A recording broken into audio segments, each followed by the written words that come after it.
Kadri kımbat elimsin, karектен тамған меңімсің, қараны жүрген манастың, қағылып кетті елімсің.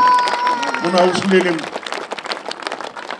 Манас атабызды берген элим отурат алдымда.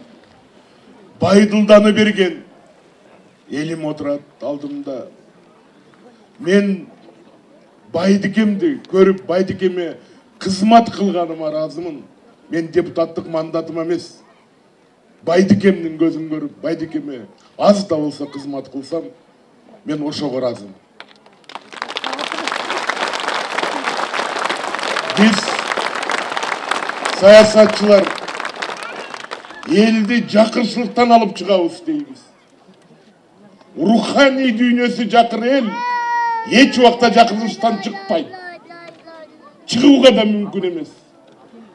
Мына саясатчылар бийлик үчүн, мансап үчүн элди эмне кылып жибердик бөлүп жарып.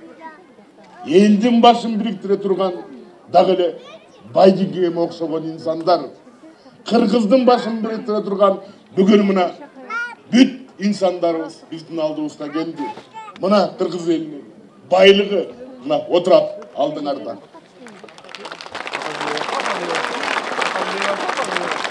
Бирок өз талантын баалай албаган, өз өнөрпоздордун баалай албаган, өз мыктыларын баалай албаган ал эл, ал шорду эл. Ал эл өсүп өн албайт. Ошондуктан мен ойлойм, биздин арабызда дагы толгон токой балдарыбыз, жаштарыбыз өсүп келатат. Өнөргө таалим кылып өссө, талантка таазим кылса, алар жерде калбайт. Мен сиздердин атыңыздардан, мени депутат кылып шайлаган Талас элинин атынан, мына кыргызды кыргыз кылган таланттуу адамдарыбызга таазим этип, рахматымды айтып коюуга уруксат этиңиздер.